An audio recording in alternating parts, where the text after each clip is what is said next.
Some common objections I got to my first video deconstructing my anti-abortion position were to my definitions of person and murder. Since these are related, I'm going to address them together.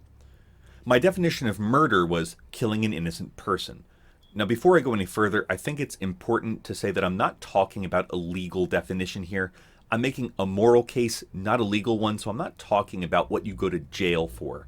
When I talk about murder, I mean the universally recognized worst thing you could do, as in when someone asks you, are you a good person? You might say, well, I've never killed anyone. The circumstances of this wrongful death aren't the point. It's the nature of the victim. If someone burns down your house, they haven't murdered it. They've destroyed it. That's because your house is an inanimate object.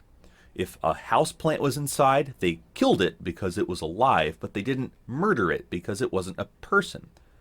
If your family was inside, though, then they were murdered because they're people. I'm trying to highlight the moral significance of that difference.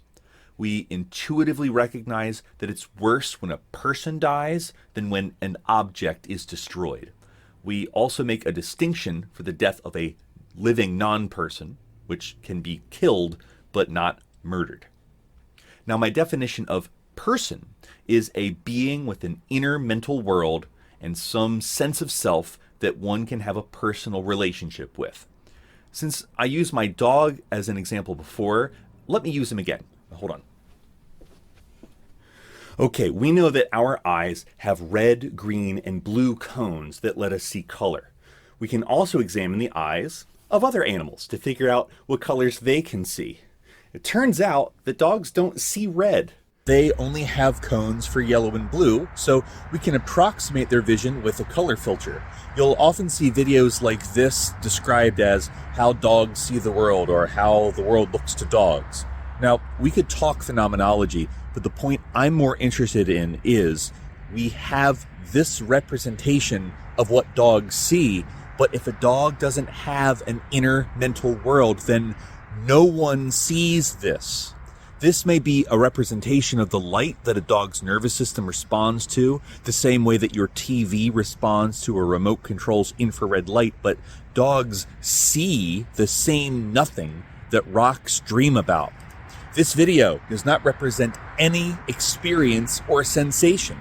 This is a video recorded by an idiot, full of blue and yellow, signifying nothing. What about having a sense of self? I referred to the mirror test as a way to demonstrate that. I take my dog on walks. When he sees other dogs, he gets very interested. Dogs have such a hard time ignoring each other for some reason, but put a dog in front of a mirror and they are totally unbothered.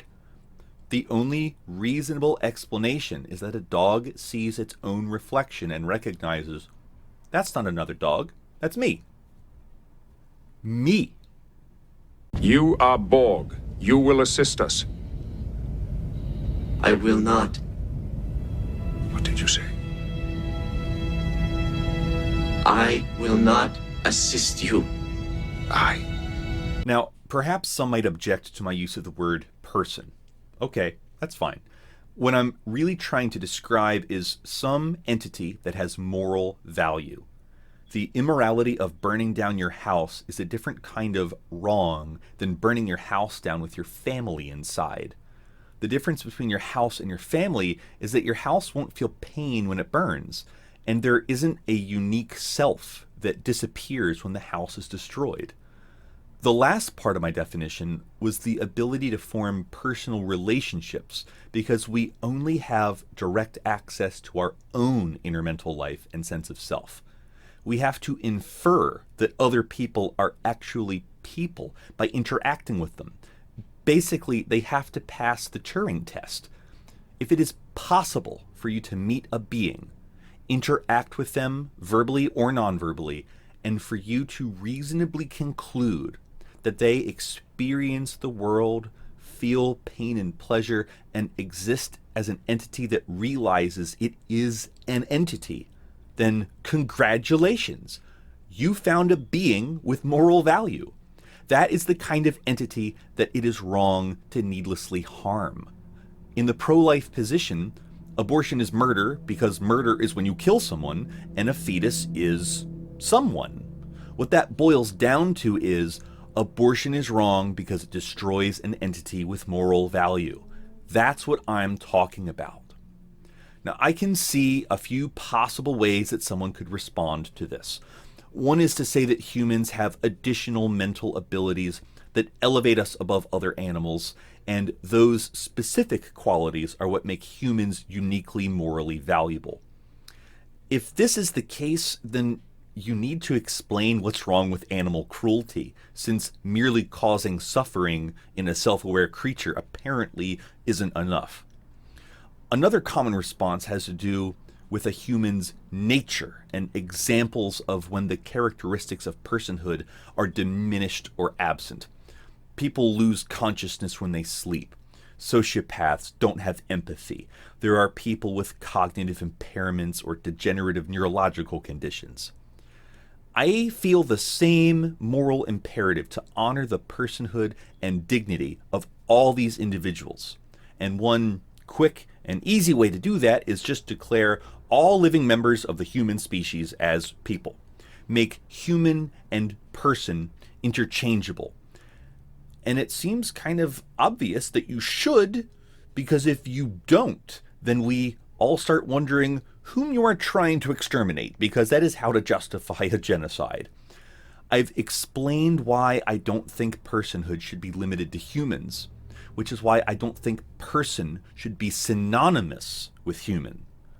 I don't think people equals humans is moral enough.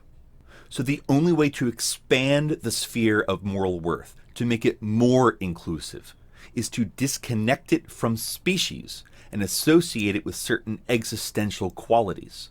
So what happens when a human lacks these existential qualities? Definitions are hard. I am aware that analogies are not a rigorous form of argument. If anything, the ambiguous nature of definitions makes this an impossible intellectual exercise. And if I can't convince you consciously with an argument, perhaps I can make something click for you subconsciously. A chair is a place for an individual to sit, with some typical constraints on its construction and design. Does it cease to be a chair when there's no one to sit on it? Well, neither does a person cease to be a person when they temporarily lose consciousness. Does a chair cease to be a chair if there's a tack on it? Well, neither does a sociopath cease to be a person just because they are incapable of healthy relationships. Does a chair cease to be a chair just because it's too damaged or weak for anyone to sit on it? Well, neither does a person who lives with a neurological disorder, who can't exercise the full range of personal qualities. Now, is lumber a chair? No. Okay, well, what if this lumber that I have specifically purchased and set aside for the construction of a chair, is that a chair? Again, no.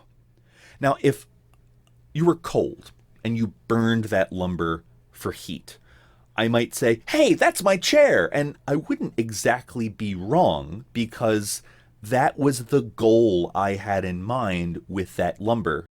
Like, in my mind, I'm already sitting in that chair, and now I'm grieving the loss of that idea. But, come on. Is this a chair? I think that if this was your lumber, you get to decide whether to go through with construction of a chair. And if you have this image in your mind of this is my chair and this is what I'm working toward, that's absolutely legitimate. But whether it becomes a chair is up to you. And it would be crazy for me to tell you what to do with it.